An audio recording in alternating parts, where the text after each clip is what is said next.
Muy buenas noches, mi nombre es Jorge Antonio Machuca Vilches y tengo el agrado de poder el día de hoy comentarles un artículo que escribí para la Pontificia Universidad Bolivariana de Medellín, Colombia. Esto fue en el año 2022, ¿no? Y actualmente se encuentra, digamos, difundido a través de la base de datos Cielo. Es un artículo que trabaja todo lo que es el derecho de compensación. Su título es Perspectivas en la aplicación del derecho de compensación en el sistema financiero peruano. En este video voy a contarles un poco en qué consiste el artículo y también para que puedan ver la forma del artículo que redacté en su momento. En el resumen tú vas a encontrar específicamente el objetivo del artículo y acá lo vas a poder ver. La idea era revisar cuáles fueron los hitos interpretativos, ¿no?, que se presentaron en el mercado en torno a este derecho de compensación. ¿Por qué? Porque en algún momento la autoridad de consumo, que es el INDECOPI, es decir, el acrónimo de Instituto Nacional de Defensa de la Competencia y Protección de la Propiedad Intelectual, que protege al consumidor financiero, se enfrentó, digamos, tuvo algunas diferencias con el regulador financiero, que es la Superintendencia de Banca, Seguros y AFP. ¿Por qué se presentó esta diferencia? Porque cada uno cautela, digamos, como eje, como base, diferentes bienes jurídicos, mientras que el Indecopi se encuentra, digamos, eh, básicamente orientado a proteger a los consumidores. La SBS tiene como principal mandato que existan en el mercado entidades financieras sólidas, competitivas y confiables. Y además de garantizar el ahorro, o sea, proteger el ahorro. Entonces, eso podía generar en algún momento una diferencia de perspectiva por el punto de partida diferente que tiene cada entidad.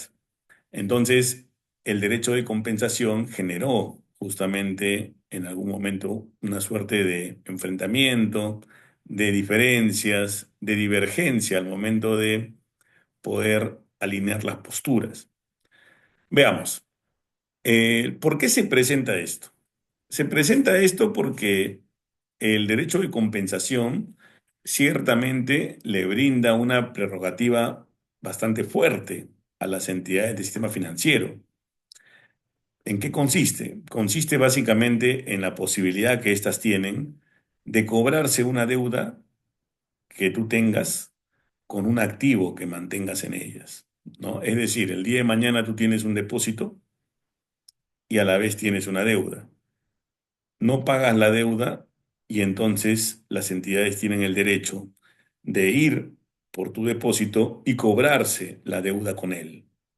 Eso puede, sin lugar a dudas, generar mucho malestar en los consumidores financieros, pero la entidad financiera va a ejercer este derecho que tiene de compensación porque la idea es preservar justamente su estabilidad.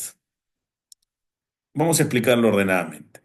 Justamente en el texto se alude a los presupuestos del derecho de compensación y entonces hay que revisar un poco la norma para entender cuál es la actuación de la entidad supervisada, de la entidad que pertenece al sistema financiero.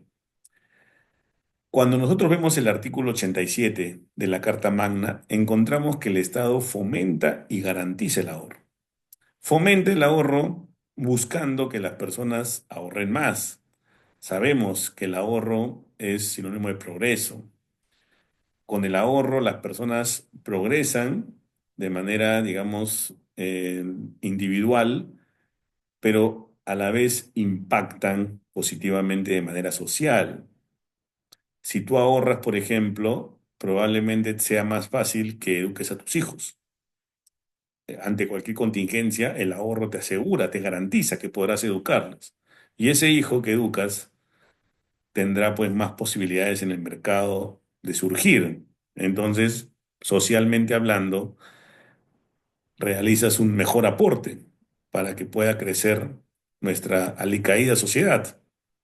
De la misma forma, si tú, por ejemplo, en lugar de gastar el dinero en consumos, en alcohol, de repente en temas de ostentación, ropa de marca, zapatillas de marca o cosas que realmente no necesitas y lo gastas en algo que puede ser mucho más productivo, mucho más útil, probablemente tengas también un resultado que favorezca más a la sociedad, ¿no? Que el hecho de gastar el dinero en un consumo. Te pongo el ejemplo. En lugar de estar gastando la plata en cosas superfluas, haces algo que muchas personas en el Perú no hacen.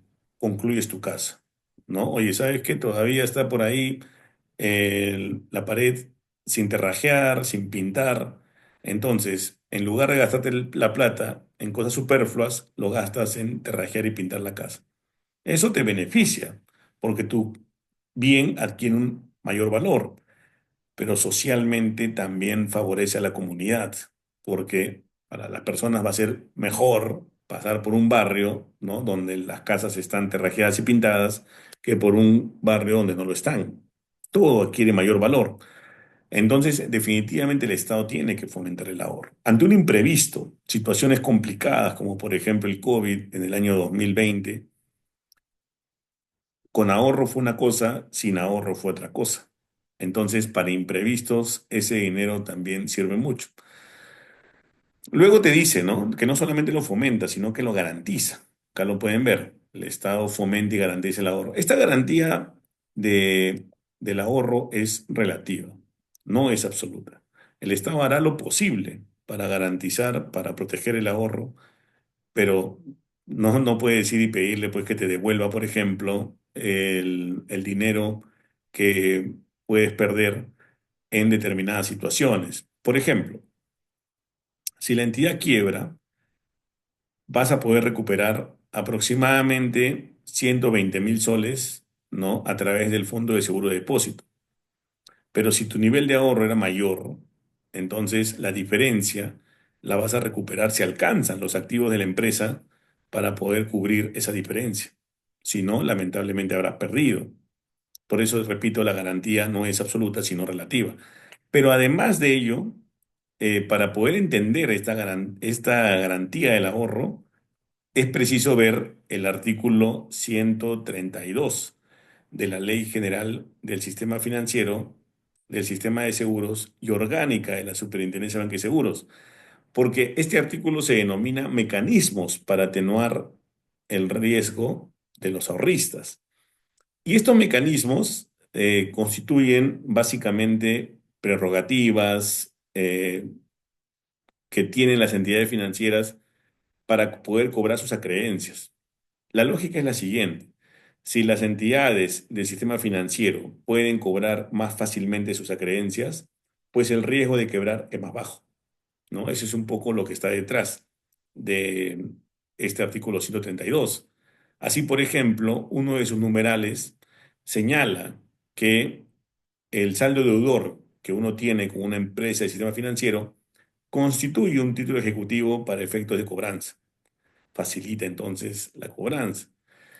Y en esa línea de ideas está el numeral 11 del artículo 132 que regula el derecho de compensación, que no es otra cosa que la capacidad que tiene la empresa del sistema financiero de cobrarse, ¿no? Una creencia con un depósito que tú tengas en ella. Es decir, si por ejemplo tú tienes 5.000 soles en un ahorro y la entidad financiera tiene contigo también una creencia, le debes 1.000 soles, la entidad podría ir y a esos 5.000 soles quitarles 1.000 para cobrarse una deuda que te estás demorando en pagar. Esa es la idea. Por eso que acá puse los presupuestos. En el texto se puede ver, ¿no? En primer lugar, que la persona tenga un crédito en la empresa. Y el segundo es que tenga un activo en la empresa, como por ejemplo un depósito. Acá está. El cliente mantiene créditos en una entidad del sistema financiero y el cliente mantiene activos en una entidad del sistema financiero. Estos activos no deben ser intangibles porque el cobro es directo. El cobro es básicamente ir y apropiarse del depósito que tengas en ella, ¿no? Entonces, el, también un presupuesto es la eventualidad, que es la falta de pago, el incumplimiento, la mora. El, Curiosamente, la norma no detalla cuál debe ser el nivel de endeudamiento. Por ejemplo, existe en nuestra regulación diferentes niveles de endeudamiento. Un pequeño atraso, por ejemplo, se denomina problema potencial. Cuando ya te atrasas más, pasas a ser deficiente, luego dudoso y luego pérdida, ¿no? Su nombre lo explica. Oye, ¿sabes qué? Te estás atrasando tanto que ya no te puedo considerar ganancia. Ya ese crédito es una pérdida. Entonces, no te dice que deba llegar la creencia hasta pérdida para poder aplicar el derecho de compensación. Técnicamente podrías tener un pequeño atraso y la entidad cobrarse, porque no tiene un desarrollo, digamos, la institución, por lo menos a nivel de regulación, que detalle cuál es el nivel de atraso que debe presentarse. Entonces, eso puede acarrear una real molestia, ¿no? ¿Por qué? Porque yo soy un consumidor financiero, siempre pago. De repente un día me atraso un poquito y se cobran de mi sueldo, se cobran de mi ahorro que está depositado y me perjudican, digamos, la disponibilidad de dinero que yo tenía, ¿no? Y por lo tanto de repente cumplí con otras obligaciones que tengo en el mercado. Entonces, ante ello, ¿no? ¿Dónde se presenta, digamos, la problemática? Como decía al inicio, la problemática está en que cada entidad tiene una diferente perspectiva. Me refiero a Indecopi y la SBS. Mientras que Indecopi se centra, entre otros, porque también ve competencia y propiedad intelectual, en la protección del consumidor, la SBS se centra en la protección del ahorro. Entonces, para la SBS, por ejemplo, la compensación debería ejercerse sobre cualquier nivel de ahorro que tú tengas. Para Indecopi, debía buscarse que la compensación no sea tan severa. Por ejemplo, que no afecte, ¿no? Un monto de la remuneración que pudiese perjudicar sensiblemente a las personas. Entonces, por ejemplo, el primer hito está en la regulación del derecho de compensación. Acá simplemente he consignado cuál es la regulación del mismo. Pero luego viene, ¿no? Una interpretación de Indecopi que hace, según la cual el existen bienes inembargables, según el artículo 648 del Código Civil, entre los cuales están las remuneraciones, cuando no excedan las 5 URPs, es decir, las 5 unidades de referencia procesal, que es el 10% de la UIT. Si la UIT está aproximadamente 5.000 soles, ¿no? Una URP es 500. Si hablamos entonces de 5 URPs, 2.500 soles de la remuneración para Indecopi debería ser inembargable y también debería ser, por lo tanto, aplicado esa inembargabilidad en el derecho de compensación.